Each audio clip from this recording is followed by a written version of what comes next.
ಬಿಹಾರ ವಿಧಾನಸಭಾ ಚುನಾವಣೆಗೆ ಇನ್ನೆರಡು ವಾರವಷ್ಟೇ ಬಾಕಿ ಉಳಿದಿದ್ದು ಎಲ್ಲ ಪಕ್ಷಗಳು ಕೂಡ ಬಿರುಸಿನ ಪ್ರಚಾರವನ್ನ ಆರಂಭ ಮಾಡಿದೆ.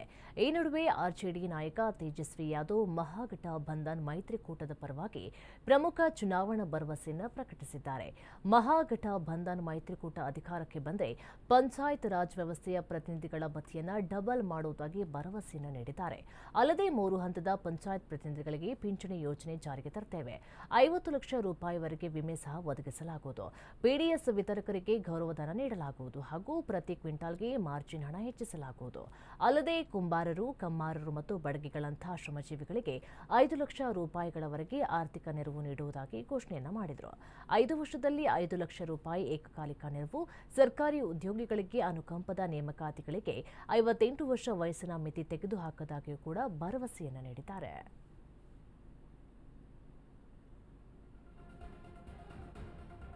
50 ಲಕ್ಷ ವಿಮೆ, 5 ಲಕ್ಷ ರೂಪಾಯಿ ನೆರವು ನೀಡುವುದಾಗಿ ಕೂಡ ಭರವಸೆಯನ್ನು ನೀಡಲಾಗಿದೆ. ಬಿಹಾರ ಚುನಾವಣೆಗೆ ಇನ್ನೇನು ಕೆಲವೇ ವಾರಗಳು, 2 ವಾರಗಳಷ್ಟು ಬಾಕಿ ಉಳಿಯುವುದರಿಂದ ಸಖತ್ ಸಿದ್ಧತೆಗಳನ್ನು ಕೂಡ ಮಾಡಲಾಗ್ತಾ ಇದೆ. ಶ್ರಮಜೀವಿಗಳಿಗೆ 5 ಲಕ್ಷ ರೂಪಾಯಿವರೆಗೆ ಆರ್ಥಿಕ ನೆರವನ್ನು ಕೂಡ ನೀಡ್ತೀವಿ ಅಂತ ಹೇಳಿ ಕೂಡ ಘೋಷಣೆಯನ್ನು ಮಾಡಲಾಗಿದೆ. ಇನ್ನೇನು ಕೆಲವೇ ವಾರಗಳು ಬಾಕಿ ಇರೋದ್ರಿಂದ ಸಕಲ ಸಿದ್ಧತೆಗಳು ಕೂಡ ಆಗ್ತಾ ಇದೆ.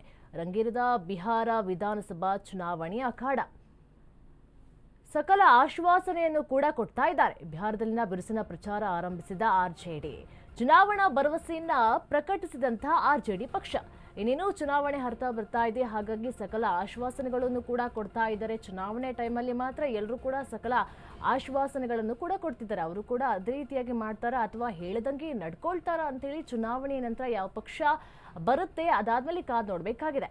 50 ಲಕ್ಷ ಕೊಡ್ತೀವಿ ಅಂತ ಹೇಳಿ ಕೂಡ ಹೇಳಿದ್ದಾರೆ. ತೇಜಸ್ವಿ ಯಾದವ್ ಯೋಜನೆ ಘೋಷಣೆಯನ್ನು ಕೂಡ ಮಾಡಿರುವಂಥದ್ದು. ಹಾಗಾದ್ರೆ ಇದೆಲ್ಲವೂ ಕೂಡ ಜಾರಿಗೆ ಬರುತ್ತಾ ಅಂತ ಹೇಳಿ ಕಾದು ನೋಡಬೇಕಾಗಿದೆ. ಇನ್ನೇನು ಎಲ್ಲ ಚುನಾವಣೆಗಳು ಹತ್ರ ಬರ್ತಿದ್ದಂತೆ ಈ ರೀತಿಯಾಗಿ ಘೋಷಣೆ ಮಾಡ್ತಾರೆ. ಆದರೆ ಚುನಾವಣೆ ಮುಗಿದ ಮೇಲೆ ಎಲ್ಲರೂ ಕೂಡ ಗೆದ್ದ ಮೇಲೆ ಅವರು ಹೇಳಿರುವಂತಹ ಮಾತುಗಳೇ ಅವರಿಗೆ ನೆನಪಿರೋದಿಲ್ಲ.